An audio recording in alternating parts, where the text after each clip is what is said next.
Good day. I'm Michelle Lavander, Director of the University of Southern California's Center for Health Journalism. Thank you for joining us for our Health Matters webinar series. Healthcare costs in America are sky high compared to other high-income nations, yet little substantive action is being considered in the policy sphere. There's no shortage of fixes for healthcare, from Obamacare to a myriad of Republican efforts, but none of them tackle this problem seriously enough. Today's webinar, called It's the Price is Stupid, draws attention to this situation, quoting from a well-known economics paper with the same name. Its central premise, high prices, not overuse of healthcare services, remain the central problem bedeviling our healthcare system. With the Congress and President intently focused on other matters, where do we go from here? Our two distinguished speakers have opted for transparency. By shining a light on the sometimes absurd prices that consumers confront, from $25,000 MRIs to $2,400 for an emergency room visit that only provided a $3.50 muscle relaxant, they're showing us where some of the problems in our system can be exposed. Joining us to share their insights are two impressive speakers, Sara, a senior policy correspondent at Vox and one of the country's leading health policy journalists. She's also a former National Health Journalism Fellow with our center. Cliff has spent 7 years chronicling Washington's battle over the Affordable Care Act. She recently launched a new effort at Vox to bring more transparency to medical pricing by gathering and reporting on readers' emergency room bills. Niall Brennan is the president and executive director of the Healthcare Cost Institute, a nonprofit that gathers healthcare cost and utilization data from private insurers. He's a nationally recognized expert in healthcare policy, the use of healthcare data to enable and accelerate health system change, and data transparency. Prior to joining HCCI, he was Chief Data Officer at the Centers for Medicare and Medicaid Services. Before we get started, I want to share a few operating procedures. We'll hear first from our two speakers, then we'll open up to your questions for the final 20 or so minutes. Because we have many people, hundreds really, participating in this webinar, we'll ask you to comment in the question field in your control panel, and we'll read out your questions. If you have technical challenges, please also text us through the question or comment field in your control panel. You can tweet about this webinar at #HealthCosts. We will also be archiving this webinar at centerforhealthjournalism.org. Sara, why don't you get us started here? You're on a mission to expose hidden and inconsistent healthcare costs. What are you hoping to accomplish with this project, and how are you involving your readers in the reporting? Thanks, Michelle, and thank you for having me. Thank you to everyone who has joined us on this webinar and the Center for Healthcare Journalism for hosting it. And I'm really excited to talk about this reporting project, not just to tell you what I'm doing here at Vox, but also to really encourage you, particularly the reporters who are on this call, that these are the kind of projects you can take on in your own newsroom, that really anyone who's interested in this, you don't need a special expertise, you just need a lot of curiosity and a few tools that I'll talk about. So I'm going to walk through our project, which, as Michelle said, it's trying to bring more transparency to the healthcare system, better understand prices. I'm going to talk through how it got started, where we are right now, and what I think other newsrooms might be able to learn from it. And it really, the whole project started with one very expensive Band-Aid.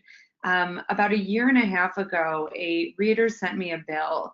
It had been a Saturday afternoon, and his wife had been cutting their 1-year-old daughter's fingernails, and his wife had clipped too close to the edge of the finger, and the finger started bleeding pretty profusely. He says there was blood all over this book that his wife was reading his daughter. They were nervous, first-time parents, so they took their daughter to the emergency room, and the experience was great. The doctors were responsive. They said nothing was wrong and put a Band-Aid on the little girl's finger and sent her home. A few weeks later, the family got a $629 bill for that encounter. And that's when the dad reached out to me and sent me this and said, how is this possible? How does this happen? And, I was curious. I look at a lot of healthcare bills as a reporter, but this one really stood out to me. So I decided to start making some phone calls. And the thing I learned about there and wrote about in that story is something called a facility fee. This is the headline of the story and a quick quote from it. where the facility fee, and this was explained, the Murphy who's referenced here is the chief executive of the hospital, is essentially the base price of setting foot inside an emergency room. In this particular case, the charge for the Band-Aid was $7, which if you've ever bought Band-Aids at CVS, that's still a pretty expensive Band-Aid, but $622 of that bill were this fee that is meant to cover the operating costs of an emergency room. So, I learned about this facility fee. I talked to experts about it. And, this story ran in May of 2016. I stepped away from it. I worked on other projects. But I was really curious about this particular fee. One of the things that, I thought was interesting was hospital executives would describe it as the fixed prices of running an emergency room, but the fees were often secret. I couldn't see if one hospital's facility fee was the same as the other hospitals, if they were the same or different, how they were set. I wasn't really able to get that information. I got really curious about how facility fees are set, how big of a role do they play in emergency building, how much they vary from one hospital to another, and what they mean for patients. How many people are getting surprise bills like this one that was sent to me by this family in Connecticut. And, after thinking about it for a while and working on some other projects, I decided that I wanted to really dig into this. I've always been interested in healthcare prices and how they're set, but this felt like a concrete, small enough charge. I can't tackle the entire healthcare system as one reporter, but I could tackle this one particular fee and get a better handle on how it works. So if you want to advance to the next slide, that's why we launched the emergency room billing database. We launched about 2 months ago, and we have asked readers to send us their emergency room bills. We decided to go this route because facility fees and healthcare charges in general are not made public. They're typically kept secret as privately negotiated fees between hospitals and health insurers. So the only way to get this information is to ask patients to send us their bills. So that's what we decided to do. So our goals for this project, we wanted to better understand how much facility fees cost. We wanted to better understand how much they vary. Could you have two hospitals across the street that have very different prices? We wanted to tell stories about how facility fees matter in patients' lives. What do these charges mean when they're actually sent out to individuals? And kind of the biggest goal was to shed light on an opaque part of the healthcare system, to reach policymakers, to show people this part of the healthcare system they rarely see and bring more attention to something that a lot of Americans are seeing on their bills. So right now, it took us about 2 months to build our database.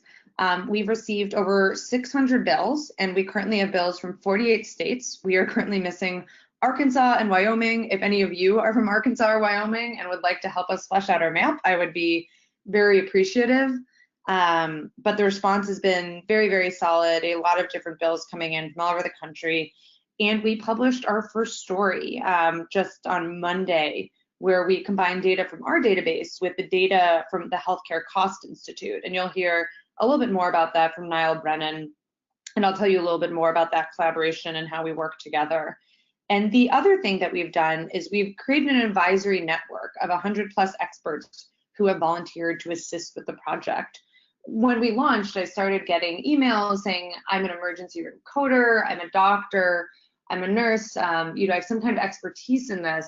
And we wanted to find a way to really formalize that, to make sure these emails weren't just getting lost in my inbox, but that I had a spreadsheet of people when I was having trouble reading a bill who I could reach out to. So we did this mostly over social media. We basically posted a Google form where people could submit their information, tell us about their expertise.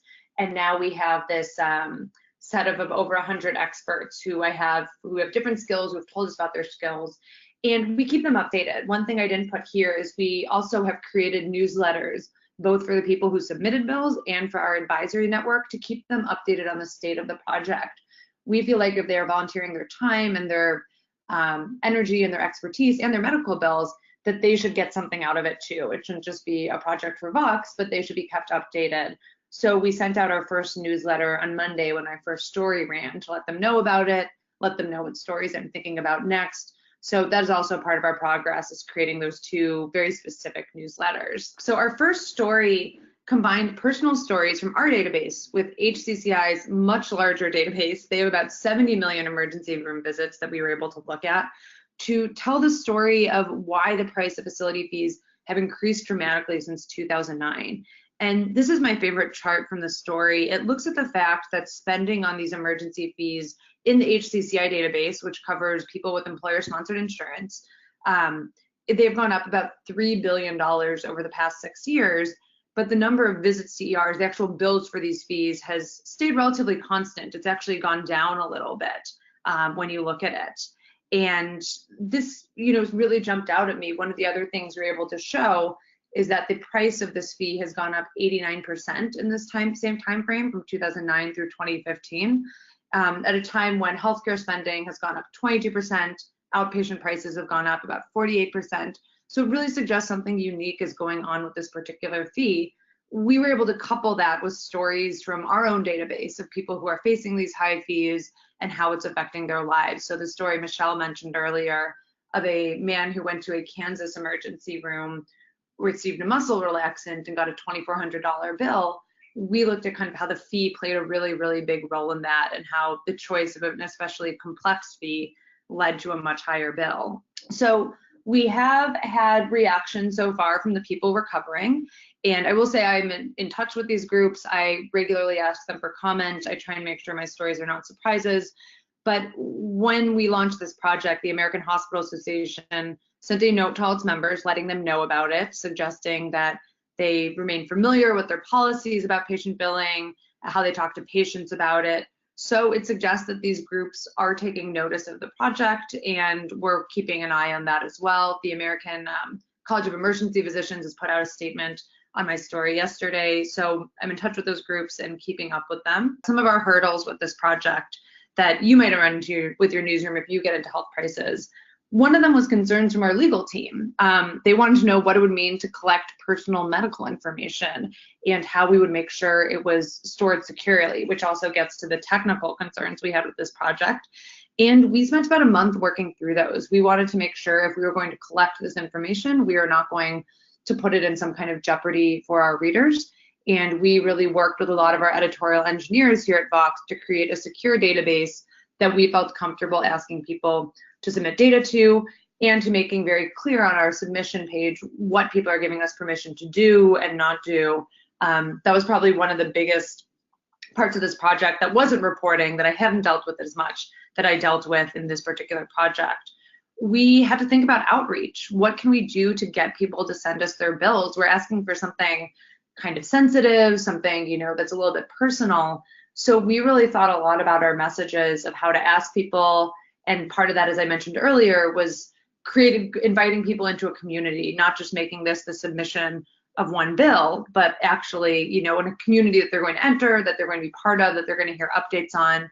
And the last thing, as we did start to get a lot of bills, we really struggled with expertise. How do we make sure that we can analyze the bills correctly, understand them? I am by no means a certified medical coder, but we created this advisory network to address this exact concern that we had about making sure that we have the bandwidth to understand and analyze the bills we're collecting. Really what I want to drive home to you all, we decided to take this on as a big project at Vox. It's a project I'll be working on for the next year. You don't have to do that. If these stories sound interesting to you, you can pursue them. You don't need a fancy database. You just need to be really curious about why healthcare works the way that it works. And I would really encourage people, if these type of stories sound interesting to you, ask questions, and I'll walk through a few final slides about how to pursue these stories. The place I usually start is asking my readers for help. Hospitals generally are not going to give you their pricing information. Insurance companies will not provide that. So a lot of my stories really start with my readers and asking them, do you have an interesting bill? Can I look at it? I would really suggest using your own social media accounts, or even better, your publication social media accounts. So one of the things I've been really lucky to do with this project at Vox is work with our social media team to solicit our readers to send us this information, because they have a much larger following than I do on my own. So that is a really helpful technique. And I've been surprised at how well it works. One of the other things you could think about doing is, tagging people who might be interesting, asking them to retweet it. So I found social media to be a very powerful reporting tool in this space because you're just looking to reach regular people. You don't need an expert at this point. You're just trying to find people who have interesting healthcare bills. You can also use local nonprofits that work on patients' behalf to see if they have an interesting story to tell. So if you have nonprofits that focus on a certain disease, that are involved in some kind of work like that, I would encourage them to reach out and see if they can put you in touch with someone. And you really just need one interesting bill to start. The first story I wrote on this about the $629 Band-Aid, that was all one bill. It didn't require a database. It was just getting one interesting bill and deciding, okay, I'm really going to dig in on this one bill. And then you start asking why. You talk to healthcare experts about decoding the bill. So one of the things, I did not understand what facility fees were when I started reporting on that Band-Aid. I only came across the idea when I talked to some experts in emergency billing, sent them a copy of the bill with the patient's permission, and they said, oh, okay, here's what's going on. I can walk you through it. So that's really helpful. I like at first going to experts outside the hospital just to get someone who's not really involved in it. And then I like to talk to the hospital if they're willing to talk to me about how the bill was set, how things work at their hospital, and see if they'll give an interview. It's not always the case that they will, but I think it is always responsible to reach out and try, and sometimes you might get a really interesting perspective.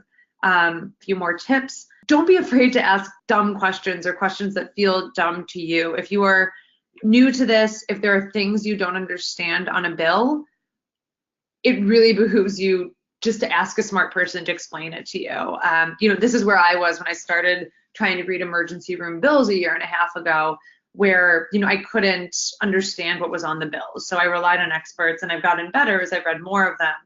But I think it really it's great to start from a humble position that you don't know, but you're curious and you want to find out. Don't take no for an answer. I have had a lot of times to send my requests to hospitals multiple times, multiple phone calls, a lot of badgering. Sometimes it doesn't work, but I think it's always worth that investment. And I think it's a responsible thing to do, to reach out and make those phone calls. And the last thing I would say is look for outside collaborators who can bring great data to the table.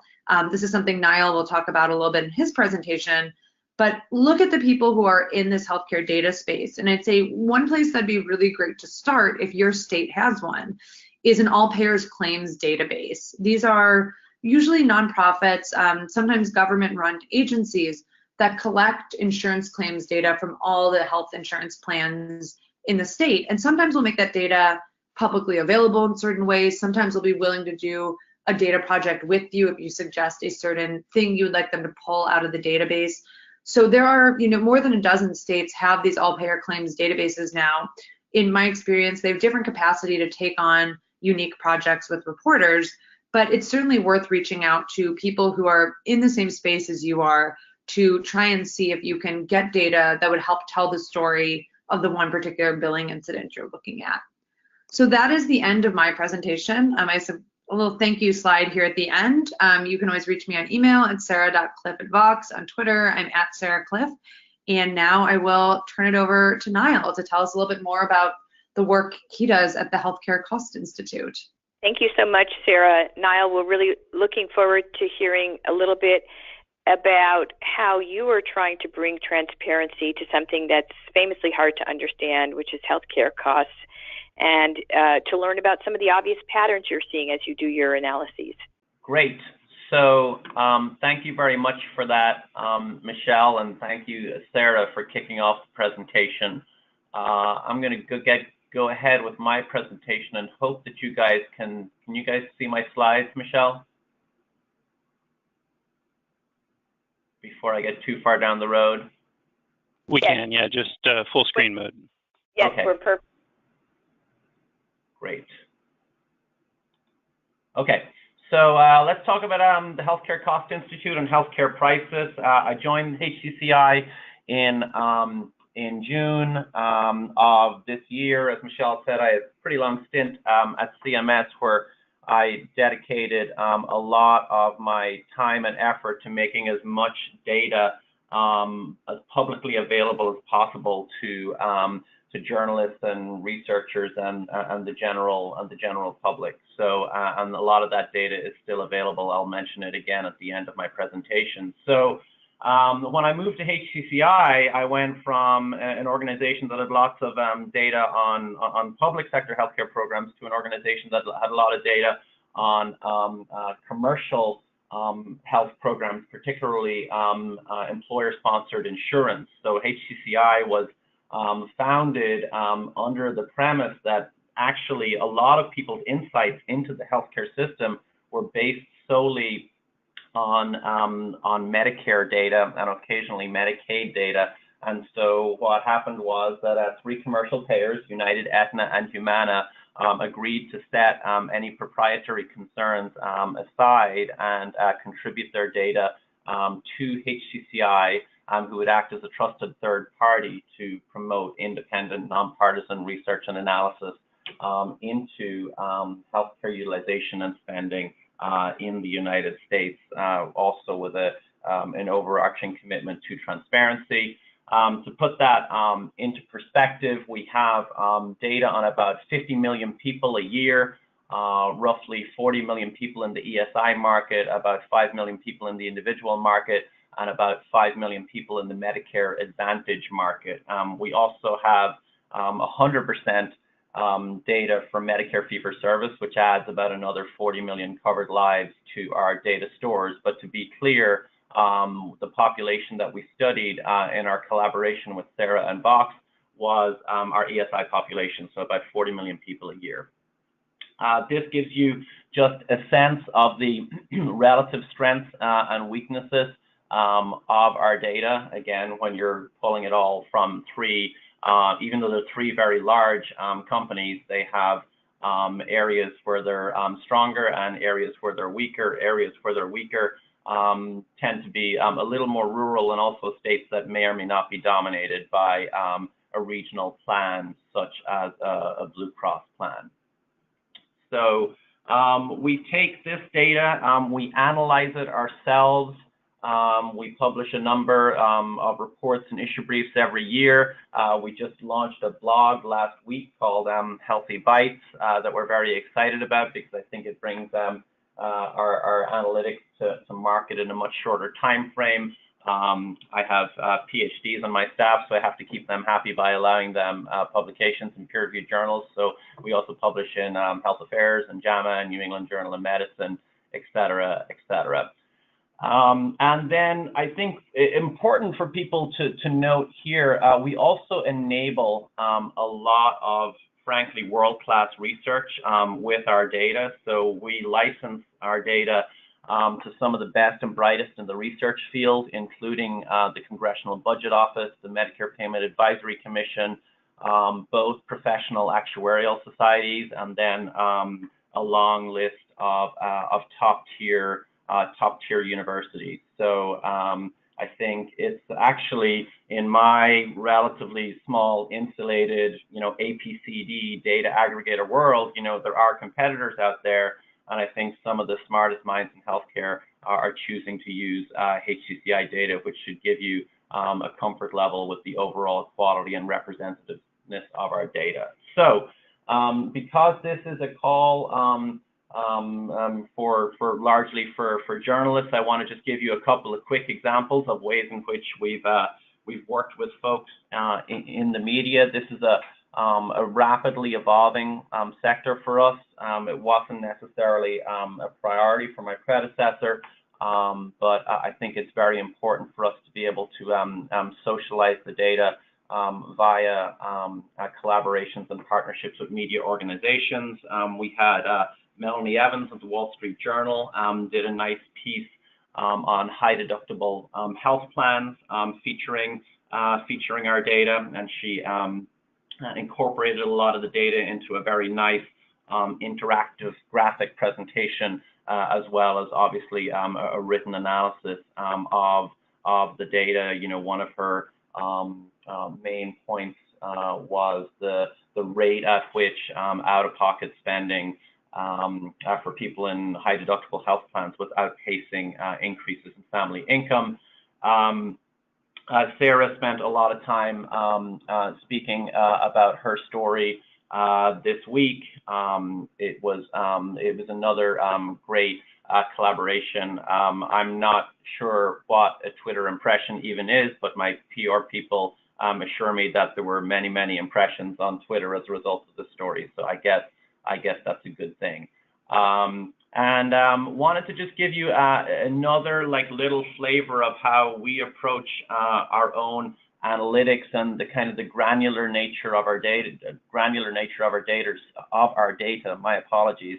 So this is a sneak peek at a report that's going to be coming out in a couple of weeks. I've mentioned some of our signature or flagship reports a few slides ago. So this is total spending, average spending per person in 2016 among the ESI population. So you can see the total spending is almost $5,500, and then we break it out into 4 large components: inpatient, professional, outpatient, and prescription drugs, and then decompose that into a number of smaller categories. I think the great thing about our data too is our data goes back to 2008, so we're in a position like we did with Sara to calculate 4, 5, 6, 7-year 7-year trends.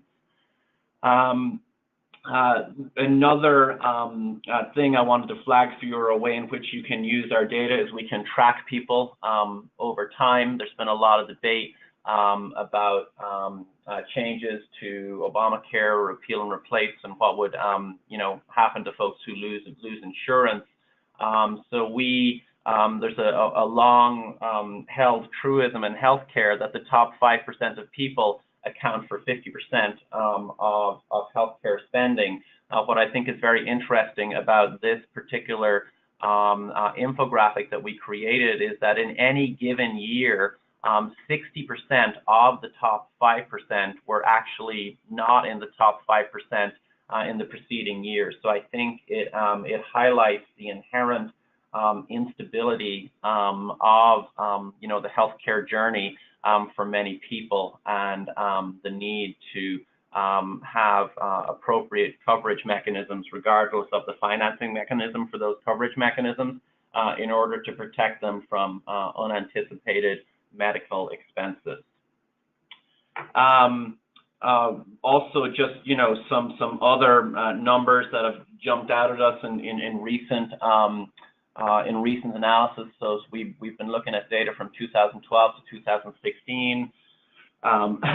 Sara referenced the near 100% growth in ER facility fees. The highest cumulative price growth we observed over this period was for skin and mucous membrane agents, 153%. The highest average price across our data set is over $40,000 for inpatient surgery. That's a 30% increase from 2012 to 2016. Every inpatient category grew by at least 18%, except for hospice and SNF care. Administered drug pricing grew by almost 42%. 5 of our 9 brand drug classes prices grew by over 100% between 2012 and 2016. Although generic cardiovascular drugs, actually their price decreased to 0 in 2015 and 2016. Here is our representation of the data in Sara's story. I'm pretty sure, Sara, your article presented it in a slightly different way, but the overall message is the same. What we're looking at here is the 5 different facility fees. The black line is combining them all, so you can see that visits remained more or less constant over the time period, but that there were very significant increases in price, leading to overall increases in spending. The other interesting thing to note here is that the kind of reshuffle, even though overall visits stayed the same, there was a reshuffling from lower severity visits to higher severity visits, which is why the spending growth trends are a little bit steeper than price. So I want to close by saying that I I applaud healthcare journalism and transparency into our extremely complex and oftentimes impenetrable and confusing healthcare systems. So this is a tentative offer to help people, with the proviso that we're a small nonprofit with limited resources. But that being said, we and I are very willing to work with news organizations on the right stories. Another big priority for me is making more and more data sets publicly available based on our data, so that folks can download and analyze these data sets themselves. The first example of that is actually a companion data set to the Vox ER piece, so you can download this information yourself from our website and play with that data yourself and figure out what the specific trends are in your state. And then again, I'd echo Sara's advice. There are lots of other great data resources out there, state APCDs such as the Colorado APCD and APCDs all over the country, including many New England states. And there's also a lot of data out there on the Medicare program, physician-level data on physician-level utilization and physician-level prescribing. There's a lot of hospital-level data, skilled nursing-level data, and hospice-level data. So for anybody who's willing to kind of roll up their sleeves and develop a little analytic capability on their part, there's plenty of things to play with. So that is the end of my presentation. It's been a pleasure to talk to you all, and a pleasure to work with Sara on this project. Thank you so much to both Sara and Niall. We're going to open this up now to questions from our attendees. Because we have hundreds of people on this webinar, we'll ask you to write a question into the question box in your control panel, and then we will ask as many of them as we can. And I just wanted to start out with a question of my own for Sara. So if you're a reporter in a regional market and you want to get started, what would you recommend as first steps? A kind of like a general call through some sort of simple Google form about any question about healthcare costs, or do you think it's better to focus on one or two? What has your experience taught you about the best way to move ahead? Yeah, I think it makes sense to narrow things down a little bit for people, to give them a range of things you're looking for. One of the things I've learned through this reporting is one of the documents you're really, really going to need is the actual healthcare bill. You can have people describe it, but in order to do this responsibly, you really need to check the actual bill, because there's so many questions about what is the hospital bill, what is the negotiated price, what was paid. So I keep that in mind, and I try very early on in these interactions to ask people to share a copy of their bill, so I'm able to verify it. And I know if they can't share a copy of the bill, unfortunately, that's not a story I'm necessarily going to be able to pursue. But, if I was a regional reporter reporting, pursuing this, I would probably start by using Twitter, using Facebook, using my newsroom's accounts, and reaching out to nonprofits saying, I'm interested in better understanding how much healthcare costs in our city. I want to know, maybe how much it costs to go to the local hospital, or how much people are paying for their prescription drugs, maybe to create a sphere of space, but not getting too specific, but creating, some kind of topic that you're looking at, and then trying to get that message in front of as many people as you possibly can. So I think that's where I would start, is saying, you're looking at a certain part of the healthcare system and trying to reach patients is, trying to reach patients. That's really where I would start a project like this. One other quick follow-up, Sara.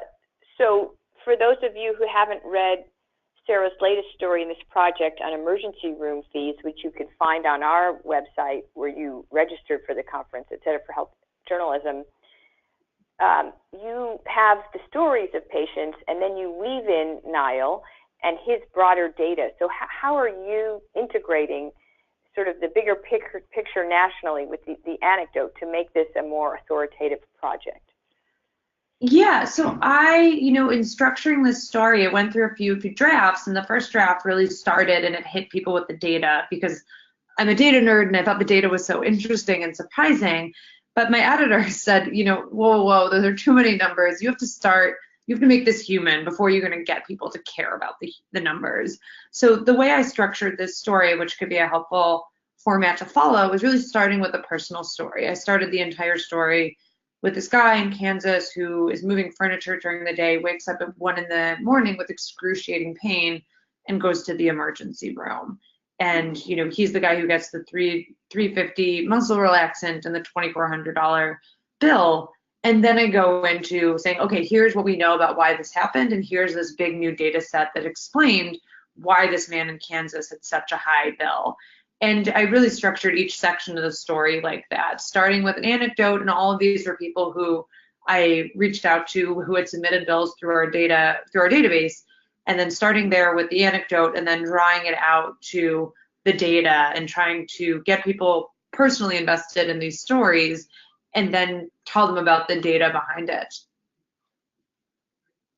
Thank you. And Niall, we're getting a couple of questions here asking you about how the data is presented and some of its sources. One person, John Chamberlain, asks if it can be presented in a way to look at the charge, the claim allowable, and the cash price, and if you're using commercial insurance company databases. Another person, Kristen Shoresh, says, does your nonprofit have costs broken down per hospital or insurer? And if not, what's the most basic level in terms of how you break it down?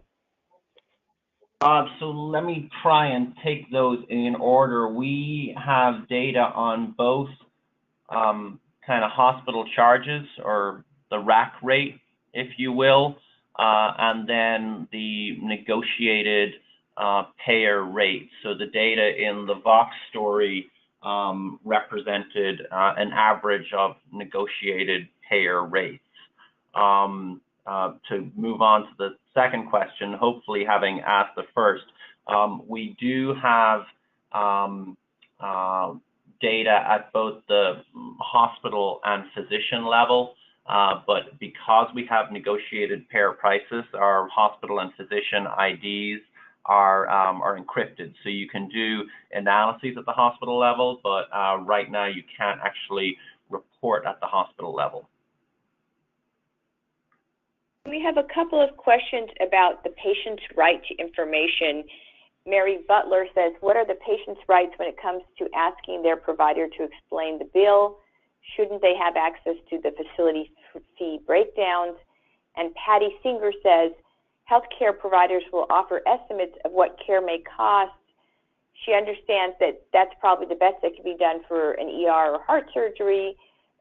But what about the barriers to having providers check with insurance on the reimbursement rates for very specific defined procedures, such as an x-ray for a sprained ankle, a breast MRI, and so on? And what is being done to start with these procedures and get actual prices for patients? So maybe I can take the first half of this question. And I know, Niall, you guys at HCCI do some work on helping consumers find prices.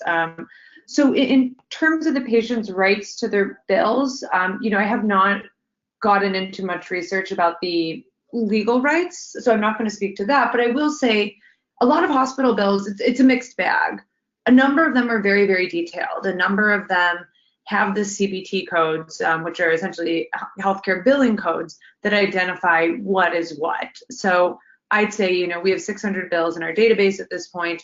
About half of them have a pretty detailed, itemized list of what exactly was provided, codes, and the charge data. A lot of other ones are much more general. I see a lot of bills that just say emergency services, or I see a category that says prescription drugs, but doesn't tell me what drugs they got, if there were multiple drugs provided. I have found generally hospitals, when patients go back to them and say, I'd like an itemized list of my bill, as I have sometimes asked the patients I work with to get a better, more granular sense of their bill, that the hospital is willing to provide that information, even if it's not how they typically send out their bills. It's not every case. I'm sure there are some cases where people are struggling to get that information, But I think one of the things you certainly have the right to do as a patient or as a journalist working with a patient is to ask the hospital for that detailed information, for more granular breakdown, and see, I think that's a place to start if it's not on the bill already. Great answer, Sara. I think, the overarching assumption here, or my view here, is that healthcare is both complicated and expensive. So if you're going to go to the hospital or thinking about going to the hospital, unless you have a very generous health insurance plan, it's probably going to be a fairly significant outlay on your part. I think the other challenge for consumers then is, and Sara touched on this, is kind of decoding the arcana of medical billing, even if you can get a hospital to give you a breakdown, setting aside the uncertainty of, maybe with a scheduled surgery, they can say, well, you're coming in for a hip replacement, and so this is what happens with 99% of our hip replacements. But, I think the challenge with ER care is that you could go in, and it can be anything from a bandaid to, a full hospital admission or something else, and can also vary on, which physician may be on staff and treating you at the time. We have built a consumer facing tool called guru.com. You may recall the logo from my cover slide, where we bundle together things that comprise common services like hip replacement or childbirth, and try and present the average cost of those services, so consumers can have a better sense of how things, of how much things should cost. We have a question from Kevin Tang, who says, how do you see state-sponsored price transparency initiatives impacting healthcare price growth moving forward? That's a great question. I think if there is action on price transparency, most of it will be at the state level, not here in Congress. Congress is quite occupied with a number of other things right now, and I just haven't seen the momentum to pursue that kind of legislation.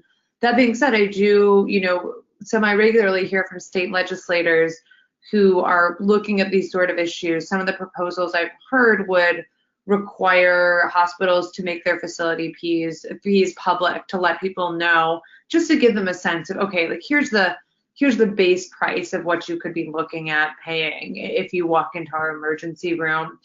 And I think it's an interesting question of how far those type of policies get you. On the one hand, I think it gets you further than we are right now. People would be more informed consumers.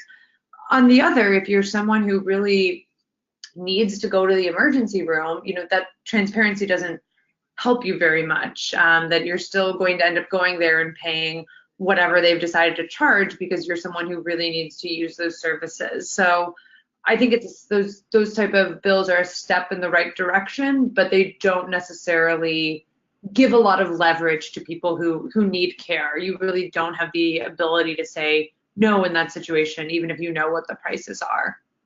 I think, Sara, you raise a really important point here, because I think when some people think of transparency or consumer engagement, they foresee this world in which consumers are, navigating many aspects of their care. The reality is that only a relatively small proportion of the care people receive can truly be defined as shoppable services. If you get hit by a car, you're not going to be figuring out the best or most price effective or high quality emergency room to be taken to. And as Sara said, if it's a truly emergent situation, you're just going to the emergency room and you're probably going to the closest one and you don't care.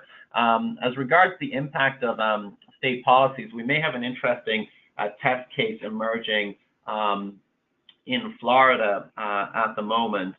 Their legislature passed a price transparency law, and Florida will be launching a facility level price transparency website probably in the early part of next year. There's also been efforts in Maryland, just launched a consumer-facing website called Know the Cost or Where the Cost. and New Hampshire has had some efforts in that area too over the years. We have a question from Ann Sunderland about how you get cost data on the Medicaid population. Well, I can take a first cut at that.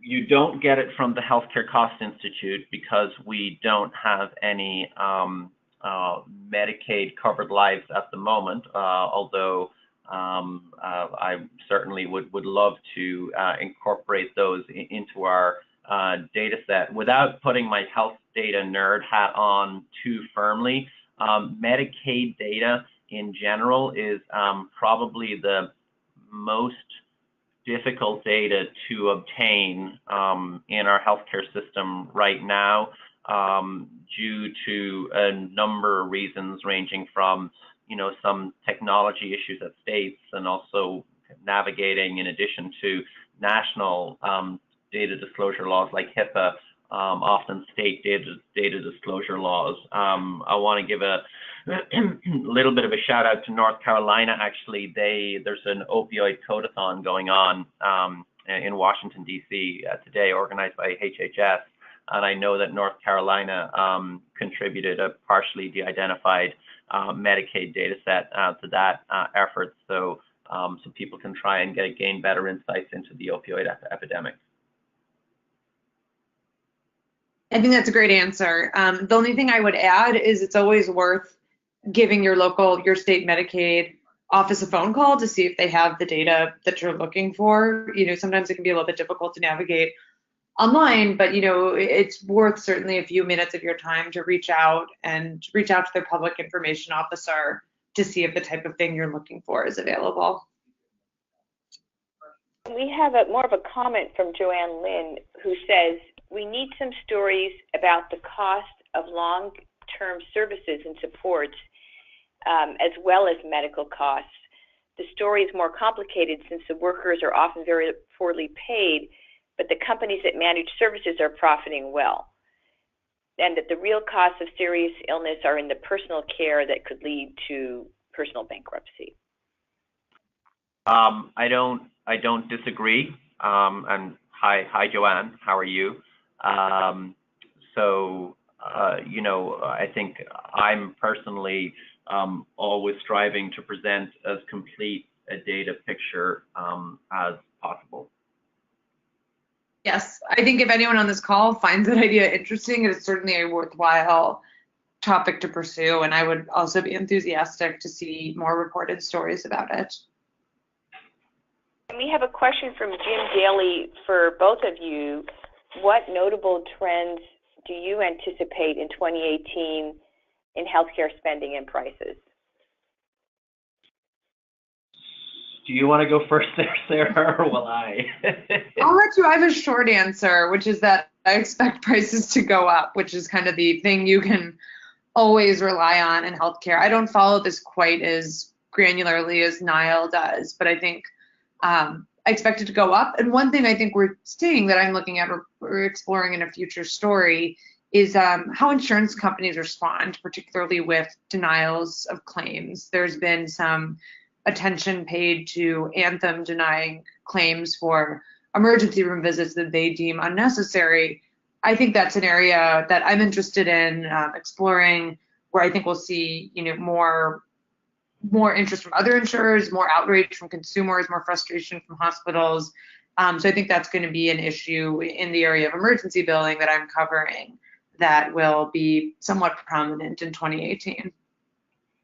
I am fully expecting both healthcare prices and spending to continue to increase. That is not a radical position by any means. I do think that 2018 will be a year of considerable uncertainty in the healthcare system. It appears to me that we may be moving away from placing all our chips on value-based care. There's been a number of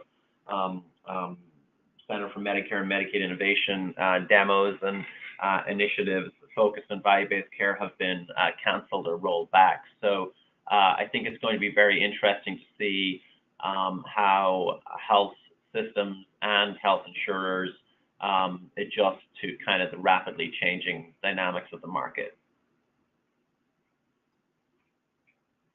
And we have a question from Dana McMurtry, who says, can Niall or Sara comment on the new Anthem policy to retrospectively review ER bills and potentially deny payment, leaving patients on the hook for the whole bill? If non-blue plans begin to adopt this policy, will HCCI or Vox track the impact on consumers? I can say for Vox, yes. Actually, this is the next story I'm interested in pursuing, and my focus on emergency bills are these denials that, from what I understand, we know about them happening with Anthem. I haven't heard of other insurance companies following that lead, but I think they are a really important part of the story, and I think they are a very patient-centric story that raises some questions about how are people supposed to understand when they go to the emergency room, how are people affected by these denials. So, if there are people on the call who have had experience with this, feel free to reach out to me. I think it's an important story that's a big part of what I'm covering. I agree with Sara. We have a couple of questions about getting information to people. Claire Santos is an RN, and she says, as a former ER clinician in Hawaii, I can note a lack of information at the front line that would cause us to choose different products and services for cost efficiency. But given that we're in the moment saving lives, we can't do it. What's happening with the data, and how can we get it to the front lines after the emergency moment?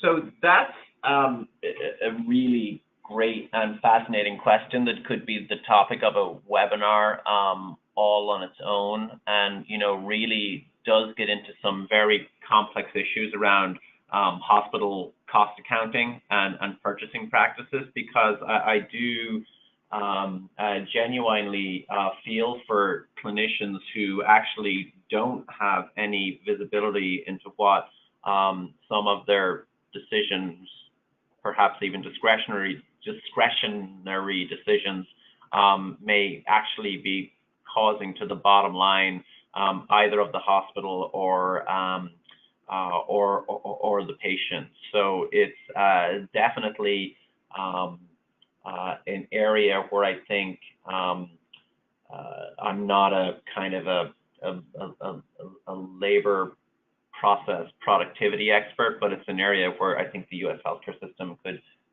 see a lot of improvement. Yeah, I agree with Niall's answer.